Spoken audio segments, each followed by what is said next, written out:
Hey guys, I wanted to make a video to kind of clear up some things that I've heard about flying with a firearm, and I figured now would be a good time to make this video because as you can see from my tag there, I just flew with this.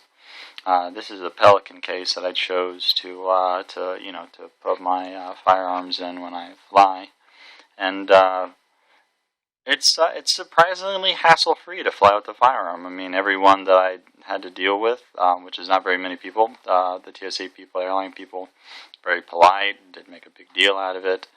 I was pleasantly surprised, actually. One of the things that I was a little bit confused on was that the types of locks that you had to use. I was under the assumption at first that you had to use TSA-approved locks.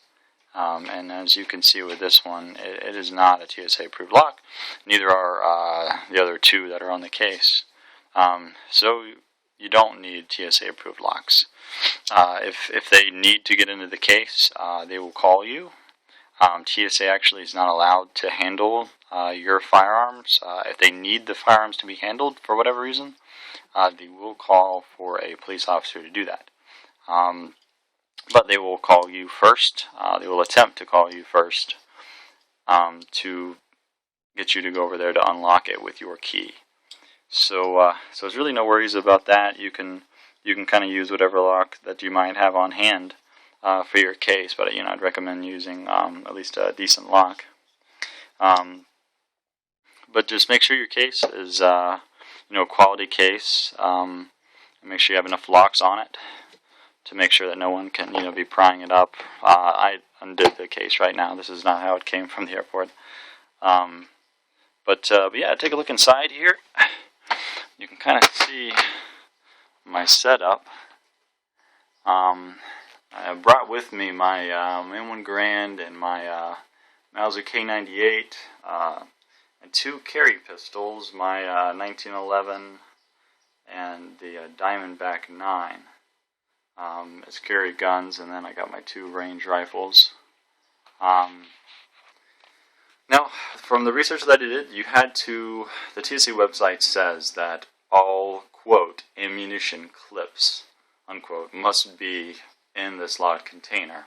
So, as you can see here, I put the magazines, it's the Diamondback magazine and the 1911 magazine, in the hard case, so nobody would have a problem with that. But the little clip thing, I put the M1 Garand clips in the hard case too, just so we'd all be clear on that. Now, definitely get a quality case, because as you can see on this one, so the gun doesn't quite match up with the cutout. Like there's a space. Well, what happened is the case took a hard hit on the edge. It looks like maybe it was dropped on concrete or something like that, and everything kind of boom shifted over. So I mean, there's no telling if this was a less quality of a case. It might have broken open. I mean, I could have had guns spilled out on the tarmac. There's no telling what kind of situation that would have created. So make sure you have a good quality case. Don't have to have TSA locks, and make sure you declare it when you walk in and talk to the person at the ticket counter. I mean, that was really easy. You just walk in to say, I need to declare a firearm. And that's what I said. I didn't say I need to declare firearms. I just said I need to declare a firearm. And she asked me if it was unloaded, and I said yes. And she filled out the little form. I don't know where I put it, but it just little I promise the guns are unloaded form. I signed it, put it inside the case, closed it up. I handed it to TSA, and I didn't hear from them since. And they didn't.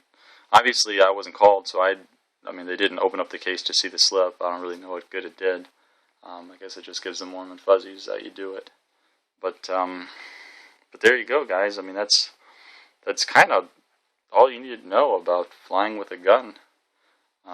surprisingly simple, and I hope this kind of helps, clear it up for somebody that's looking to actually fly with a firearm anytime soon. Um, so yeah, thanks for watching, guys. If you have any questions, feel free to ask it in the comments. I'm always happy to answer, your questions.